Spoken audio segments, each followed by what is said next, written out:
Okay, this is going to be a more lighthearted, fun segment. But as we discussed previously, Taylor Swift, the maybe biggest pop star on the planet, released a new album, The Life of a Showgirl. And I, as someone who likes Taylor Swift, and Jaden and his girlfriend, we went and saw her movie about how the album was created. And so then I was shocked and horrified to see that MAGA is once again coming for Taylor Swift and is saying some very mean things. And I'll show you what she did here in a second. But the context is Trump thought that he had dethroned Taylor. This sounds silly. Had dethroned Taylor Swift. Back during the campaign, he posted, "I hate Taylor Swift." The leader of the free world, ladies and gentlemen, was posting that during the campaign. And this was because she endorsed Kamala Harris. Well, then, after he became the president of the United States, he was still thinking about it and wanted to take credit for the fact that Taylor Swift was no longer hot, that her popularity, since he said he hated her, had subsided. And he posted this. Has anyone noticed that since I said I hate Taylor Swift, she's no longer hot? I mean, it's not even surprising to us anymore, but it should be. Imagine Obama posting, or Biden, God forbid if he could figure out who any of these pop artists are. "I hate Cardi B." Would have been very disorienting. But he posted that while she was engaging in like one of the most successful world tours ever. But she hadn't released. Maybe he's talking about, I don't think a new album has come out that has been successful enough. Well, now she dropped a new album. And again, I'll show you how she made all of these people look like fools here in a second. But Scott Jennings was on CNN going, Trump was right. Her new album came out and everyone hates it. Trump warned you in August. Taylor Swift is not hot anymore. And you all wouldn't listen. You all would not listen. And now, look at her. According to the internet, her album is terrible. And she's on there singing about all sorts of vulgar things, including, some say, genitalia. She has... Her fans are in disbelief. Her fans are in disbelief. Her fans are hyped. Shut up, Scott. Before going further, please do, if you appreciate the show, click the subscribe button. Click it, and then that's all you have to do, actually. It's great. What is this? The way she... Let's address it. Let's address the substance, okay? While we're here. Not the most important thing ever, but whatever. Yeah, she references genitalia. But she does it in this kind of like knock on wood. It's like double entendre. And God forbid, I'm sure every artist he likes, find any like popular classic rock band, they all start making references to sexual content because that's life. Life is sex. So of course you're going to put it into songs. But she doesn't even do it in like an overt, well, some places were a little more overt, but it's cool. It's quirky. I like it. Stop on your head. Trump was right. Oh my God. She may have entered her washed up era, according to what I read on the internet. Oh boy. I will caveat this by saying that one person said she was singing about other things other than what I mentioned. But I'm just saying it's not good out there. And the president, once again, I just got to listen to the president. He knew it in August. Look where we are in October. I'm going to tell you something right now. Whew. You about to find out. I know.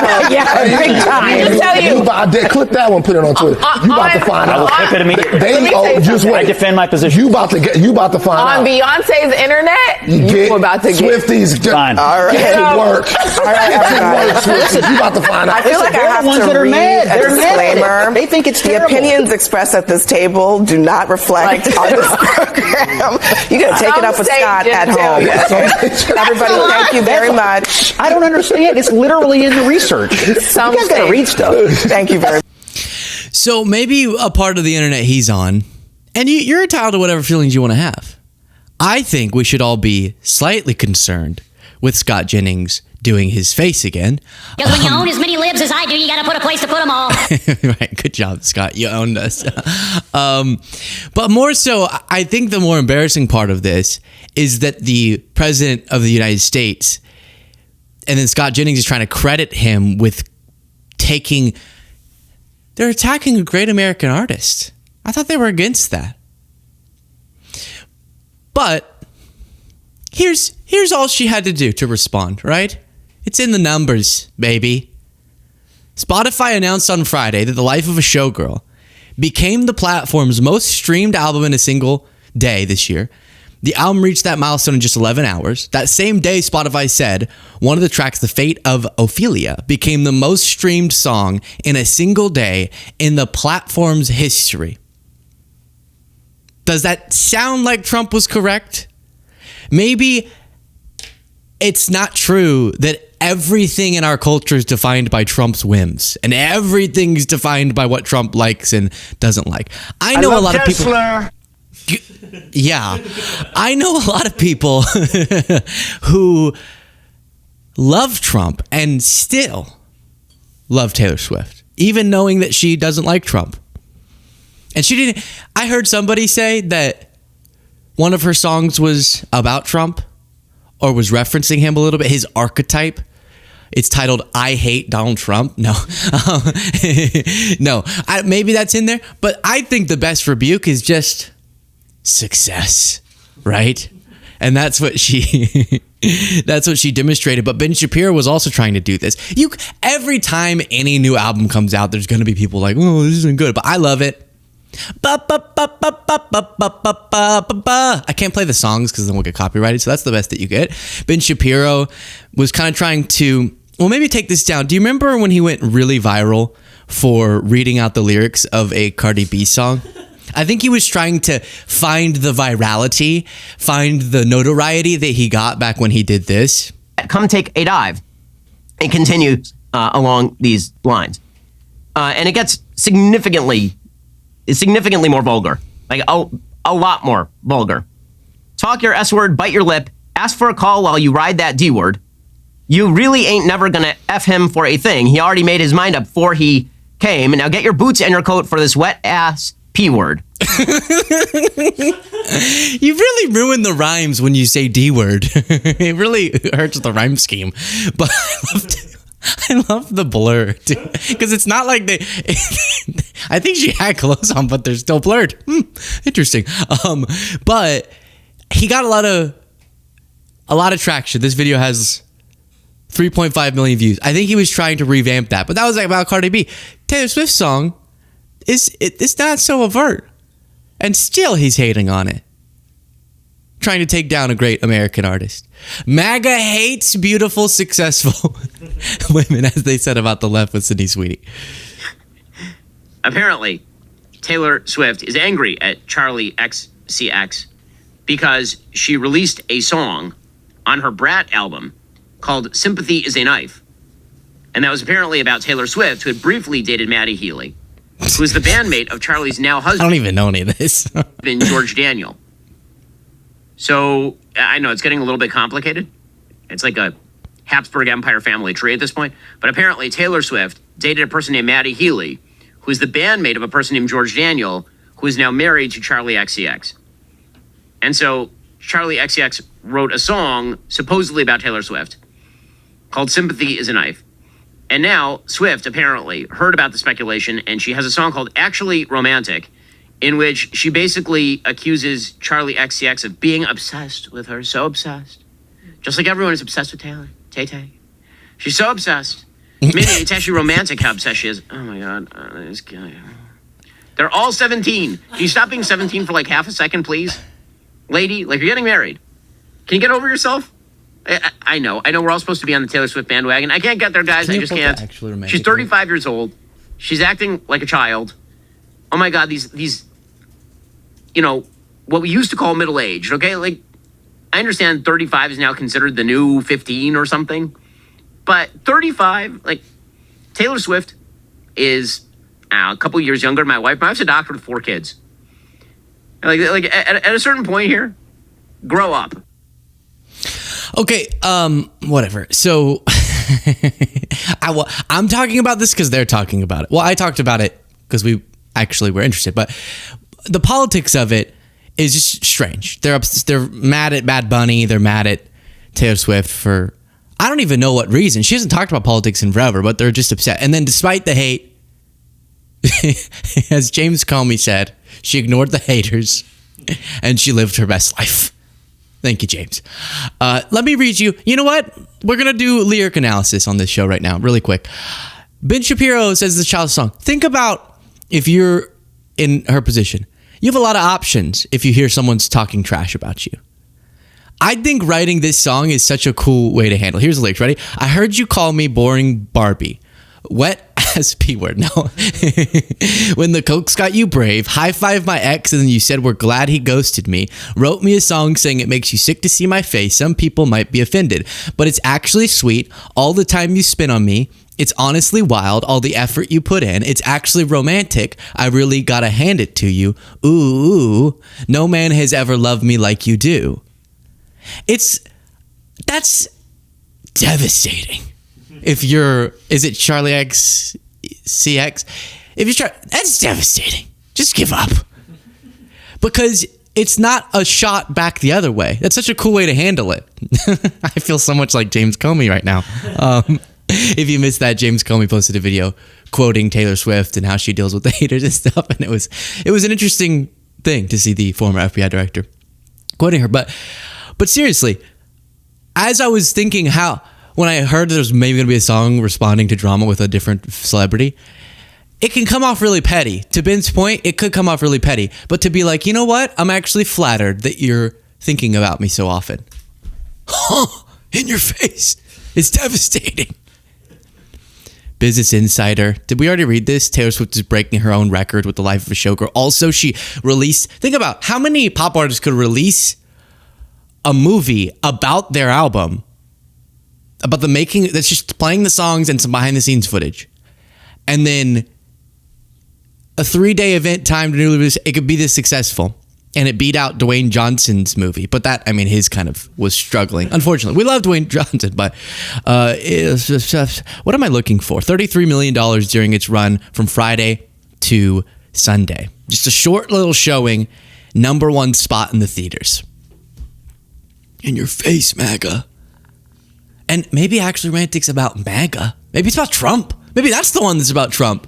It's actually romantic that Trump thinks about her so often. Now, here's what I want to do. I think the left is so bad at creating culture wars like the right is. The right can invent these whole news cycles, and we struggle with that.